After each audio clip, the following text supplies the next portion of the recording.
Hi,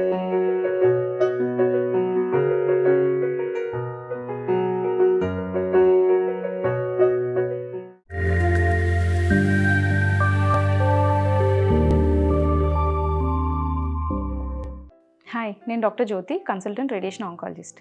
radiation థెరపీకి వచ్చినప్పుడు మొదటిగా doctor మీకు రేడియేషన్లో చాలా టెక్నిక్స్ గురించి చెప్తూ ఉంటారు. IMRT, rapid arc, IGRT, SRS, SBRT అని.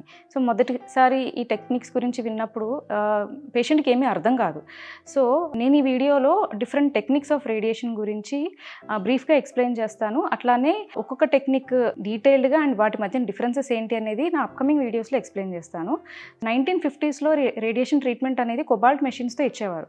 ఇందులో ఏంటంటే గామా రేస్ అనేవి రిలీజ్ అయ్యేవి. ట్యూమర్ ఎక్కడైతే ఉంటుందో ఆ ఏరియాలో 2 sides ఆఫ్ ద బాడీ నుంచి బీమ్స్ని పాస్ చేసి ట్రీట్ చేసేవాళ్ళు. అప్పుడు ఏమయ్యేదంటే ట్యూమర్కే కాకుండా ట్యూమర్ చుట్టూ ఉన్న నార్మల్ స్ట్రక్చర్స్కి కూడా హై డోసెస్ వెళ్ళిపోయి బాగా సైడ్ ఎఫెక్ట్స్ వచ్చేవి. తర్వాత మోస్ట్ పార్ట్స్ ఆఫ్ ద వరల్డ్లో ఈ కొబాల్ట్ మెషిన్స్ అన్నిటిని లీనియర్ యాక్సిలరేటర్ అనే మెషిన్తో రీప్లేస్ చేసేసారు. సో 1970స్లో సిటీ స్కాన్ అనేది ఇంట్రడ్యూస్ అయింది. సో ఈ సిటీ స్కాన్లో ఏం తెలుస్తుందంటే పేషెంట్ ఎనాటమీ ఎట్లా ఉంది, అంటే పేషెంట్ బాడీ లోపల టిష్యూస్ ఎలా ఉన్నాయి, ట్యూమర్ ఎక్కడుంది అనేది మనకి క్లియర్గా తెలుస్తుంది. దాన్ని బట్టి రేడియేషన్ ప్లాన్ చేసేటప్పుడు ట్యూమర్ ఎక్కడుంది, నార్మల్ టిష్యూస్ ఎక్కడున్నాయి, ఏ యాంగిల్ నుంచి బీమ్స్ పాస్ చేస్తే ట్యూమర్కి డోస్ అనేది కరెక్ట్గా రీచ్ అవుతుంది అనేది మనకి సిటీ స్కాన్స్ ద్వారా తెలిసేది. ఇంకొకటి ఏంటంటే సిటీ స్కాన్స్లో టిష్యూస్లో ఉన్న ఎలక్ట్రాన్ డెన్సిటీ ఎలా ఉంది అన్న దాన్ని బట్టి ఈ డోస్ అనేది ఎట్లా డిస్ట్రిబ్యూట్ అవుతుంది అని డోస్ క్యాలిక్యులేషన్స్ కూడా మనకి ఈజీగా తెలుస్తాయి.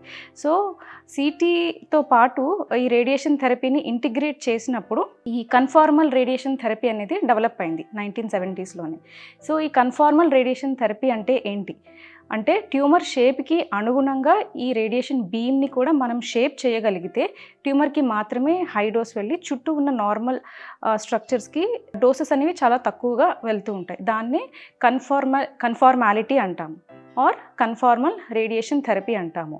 Basic principle of radio therapy కూడా అదే, అంటే ట్యూమర్కి హై డోస్ వెళ్ళాలి, నార్మల్ స్ట్రక్చర్స్కి చాలా లో డోసెస్ వెళ్ళాలి. ఈ కన్ఫార్మల్ రేడియేషన్ థెరపీస్లో ముఖ్యంగా చెప్పుకుంటే 3 రకాల టెక్నిక్స్ ఉంటాయి. అందులో మొదటిగా యూస్ చేసిన టెక్నిక్ 3D CRT, అంటే 3 డైమెన్షనల్ కన్ఫార్మల్ రేడియోథెరపీ. ఇది మొదటిగా 1986లో పేషెంట్లో యూస్ చేయడం జరిగింది.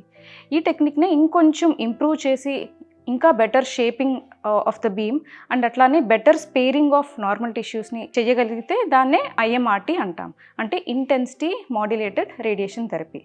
తర్వాత రీసెంట్గా 2007లో ర్యాపిడ్ ఆర్క్ రేడియోథెరపీ అనేది కొత్తగా డెవలప్ అయింది.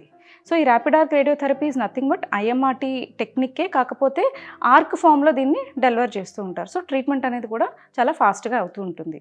సో ఇప్పుడు చెప్పుకున్న కన్ఫార్మల్ టెక్నిక్స్ ఏవైతే ఉన్నాయో 3D CRT, IMRT, rapid arc, ఇవన్నీ కూడా ప్లానింగ్ టెక్నిక్స్ అంటూ ఉంటాం.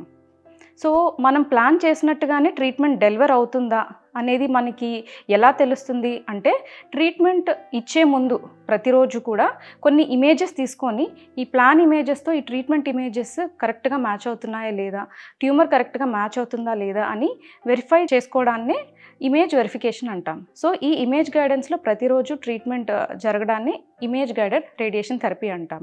సో ఎర్లీ 2000స్లో కోన్ బీమ్ CT అనేది ఇంట్రడ్యూస్ అయింది. సో దీని హెల్ప్తో ఈ IGRT అనే టెక్నిక్ అప్పట్లో డెవలప్ అయింది. సో ఈ IGRT ద్వారా మనం ట్రీట్మెంట్ని అక్యురేట్గా చెక్ చేసుకొని డెలివర్ చేయగలుగుతున్నాం. సో దీన్నే అడ్వాంటేజ్గా తీసుకొని SRS, SBRT అనే టెక్నిక్స్ ఎర్లీ 2000స్లోనే వచ్చాయి.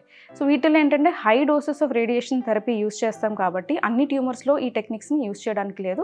కేవలం కొన్ని ట్యూమర్స్ లెస్ దెన్ 3 centimeters ట్యూమర్స్లోనే ఇట్లాంటి టెక్నిక్స్ యూస్ చేయాలి. కాకపోతే ఈ SBRT అనే టెక్నిక్ యూస్ చేసేటప్పుడు ఎస్పెషల్లీ ఛాతి భాగంలో, పొట్ట భాగంలో ఉన్న ట్యూమర్స్లో ఈ టెక్నిక్ యూస్ చేసేటప్పుడు బ్రీదింగ్ వల్ల ఈ ట్యూమర్ కొంచెం కదిలే అవకాశాలు ఎక్కువగా ఉంటాయి.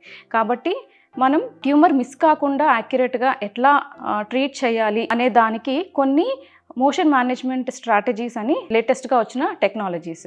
సో నేను ఇప్పుడు చెప్పిన టెక్నిక్స్ అన్నీ కూడా డిఫరెంట్ టెక్నిక్స్ ఆఫ్ రేడియోథెరపీ.